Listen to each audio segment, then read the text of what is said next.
আজকে আমি আপনাদেরকে শেখাবো ইয়া বাররু 21 বার পাঠ করে ফু দিলে কি হয়। আমি আবারও বলছি, ইয়া বাররু 21 বার পাঠ করে ফু দিলে কি হয়। খুবই দামি এবং গুরুত্বপূর্ণ আমলটি আপনি শিখে রাখুন, আপনার কাজে লাগবে। আমলটি যখন আপনি করবেন, পরে উপকৃত হবেন, তখন আপনি বুঝবেন কত দামি এবং গুরুত্বপূর্ণ। তো প্রিয় ভাই বোনেরা, আমলটি কখন কিভাবে করবেন, কোন নিয়মে করবেন এবং আমলটি করে কিভাবে আপনি উপকৃত হবেন, আমি শুরু থেকে শেষ পর্যন্ত আপনাদেরকে সঠিক নিয়মে বলে দিচ্ছি। আপনারাও সঠিক নিয়মে আমলটি করতে পারবেন।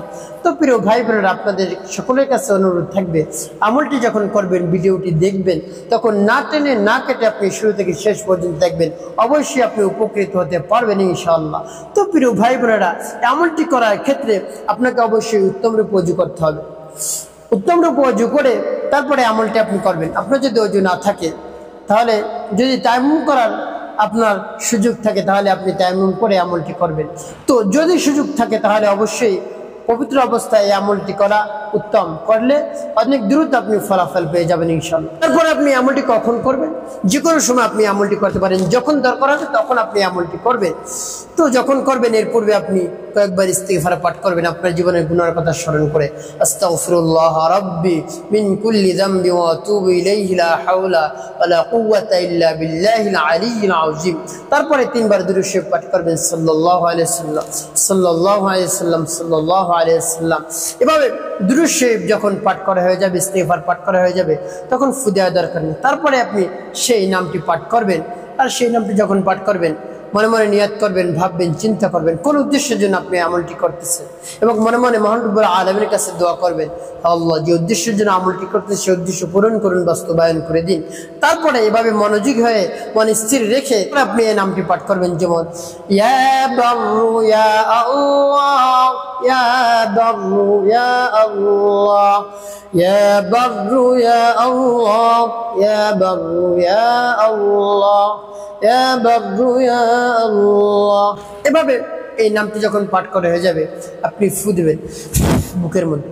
তারপর আপনি আবারও পাঠ করবেন, ইয়া বাররু ইয়া আল্লাহ, ইয়া বাররু ইয়া আল্লাহ, ইয়া বাররু ইয়া আল্লাহ, ইয়া বাররু ইয়া আল্লাহ, ইয়া বাররু ইয়া আল্লাহ। পাঠ করার শেষে আবারও বুকের মধ্যে ফু দিবেন।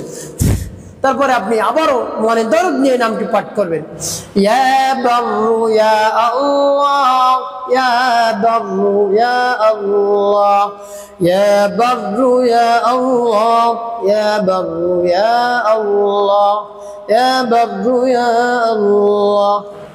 নামটি পাঠ করা শেষ, আবারও বুকের মধ্যে একটি ফু দিবেন। তো প্রিয় ভাই বোনেরা, কতবার পাঠ করবেন? 21 বার পাঠ করে 3টি ফু আপনি দিবেন।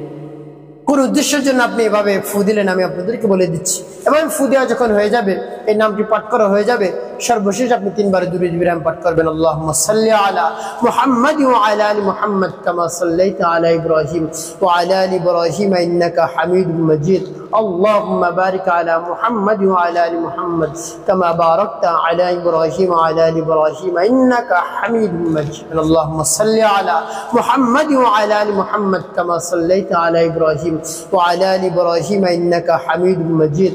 اللهم بارك على محمد وعلى ال محمد كما باركت على ابراهيم وعلى ال ابراهيم انك حميد مجيد. اللهم صل على محمد وعلى ال محمد كما صليت على ابراهيم وعلى آل إبراهيم إنك حميد مجيد. اللهم بارك على محمد وعلى آل محمد كما باركت على إبراهيم وعلى آل إبراهيم إنك حميد مجيد. এভাবে যখন দুরূদ শরীফ 3 বার পাঠ করা হয়ে যাবে, আপনি 2টি ফু বুকের মধ্যে দিবেন।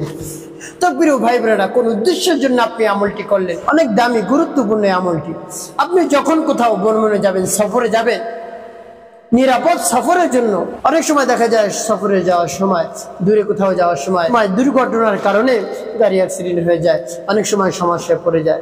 এই জন্য সেই দুর্ঘটনা এড়াতে, তারপরে নিরাপদ ভ্রমণের জন্য, নিরাপদ সফরের জন্য এভাবে আমল করে মহান রব্বুল আলামিনের কাছে মনে মনে দোয়া করবেন, অবশ্যই আপনি উপকৃত হতে পারবেন। তো প্রিয় ভাই বোনেরা, আপনাকে 5 ওয়াক্ত নামাজ আদায় করতে হবে, নামাজ ছাড়া যাবে না।